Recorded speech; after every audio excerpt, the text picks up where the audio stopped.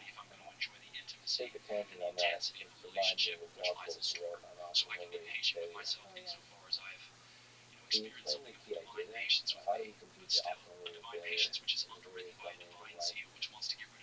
Yeah, I mean, it's a hard one because it's like, what is the cost of failure? I think that Is does help a with big part of it. scrupulosity. Just to say simply that Yeah, so the idea here is on the move, he's bringing you with him further up, further in. I think in a lot of domains people are very effusive about failure, and I'm like, there are some domains where, especially cases, I've thought about this with like social issues. I'm like, it feels like you should probably be experimenting a lot. So I'm like, we don't know how to solve a lot of social issues. But if you have an experimental mindset about these things, you should expect a lot of social programs to like fail and to be like, well, we tried that, it didn't quite work, but we got a lot of information that's really useful. And yet people are like, if a social program doesn't work, I feel like there's a lot of like, this is just something must have gone wrong. And I'm like, or correct decisions were made. Like maybe someone decided like it's worth a try, so trying this out. And so seeing failure in a given instance doesn't actually mean that any bad decisions were made. And in fact, if you see enough failure, sometimes that's more concerning. And so like in life, I'm like, if I don't fail occasionally, I'm like, am I trying hard enough? Like surely there's harder things I could try or bigger things I could take on if I'm literally never failing. And so in and of itself, I think like not failing is often actually kind of a failure. Now this varies because I'm like, well, it's easy to say when, especially as failure is like less costly. So at the same time, I'm not going to support someone who is like, I don't know, like living month to month, and then be like, why don't you just try to do a startup? Like, I'm not going to say that to that person because I'm like, well, that's a huge risk. You might like lose, you maybe have a family depending on you, you might lose your house. Like, then I'm like, actually, your optimal rate of failure is quite low, and you should probably play it safe. Because like right now, you're just not in a circumstance where you can afford to just like fail and it not really cost you. And yeah, in cases with AI, I guess I think similarly, I'm like, if the failures are small and the costs are kind of like low, then I'm like, then you just need to do that. Like when you do the system talk, you can't iterate on it forever, but the failures are probably hopefully going to be kind of small and you can like fix them. Really big failures are things that you can't recover from, and like those are the things that actually I think we tend to underestimate. The bad thoughts. Thought about this strangely in my own life, and I'm like, I just think I don't think enough about things like car accidents, or like, or I've thought this before about like how much I depend on my hands for my work, and I'm like things that just injure my hands. I'm like, I don't know. It's like these are like there's lots of areas where I'm like the cost of failure there is really high. And in that case, it should be like close to zero. Like I probably won't do a sport. So like, by the way, lots of people like break their fingers a whole bunch doing this. I'd be like, not for me. Yeah, I actually had the flood of that thought. I recently broke my pinky doing a sport, and I remember just looking at it, thinking you're such an idiot. Why did you do it? Like what? Because you realize immediately the cost of it on life. Yeah, but it's nice in terms of optimal rate of failure to say like the next year, how many times in a particular domain, life, whatever, career, am I okay with it? How many times am I okay to fail? Yeah. So I think it always you don't want to fail in the next thing, but if you allow yourself to, like if you look at it as a sequence of trials, Yeah. then maybe failure becomes like, okay, that's I don't know, sometimes I think it's like, am I under failing? This is a question I always ask myself. So maybe that's the thing that I think people don't like ask enough. Because if the optimal rate of failure is often greater than zero, then sometimes it does feel like you should look at parts of your life and be like, are there cases where I'm just under failing? profound and hilarious question, right? Everything seems to be going really great. Am I not failing? Yeah. Okay. It also makes failure much less concerning, I have to say. Like, it's like, okay, great. Like, then when I go and I think about this, I'll be like, maybe I'm not under failing in this area. Because, like, that one didn't work out. And from the observer perspective, we should be celebrating failure, right? And we see it shouldn't be, like you said, a sign of something gone wrong. Maybe it's a sign of everything gone right. Yeah. Just less of a feeling. Common side of things. Because you try to think, there's an encouragement to try more and fail more. Every agency is fail more. Well, not everyone. Not everybody. The people that fail too much usually fail. But you're probably not right. How many people have failed? Yeah. It's hard to imagine, especially like we collect that statistically. Because like if someone takes a lot of risks, are they maybe failing too much? I think just like you said, when you're living on a paycheck month to month,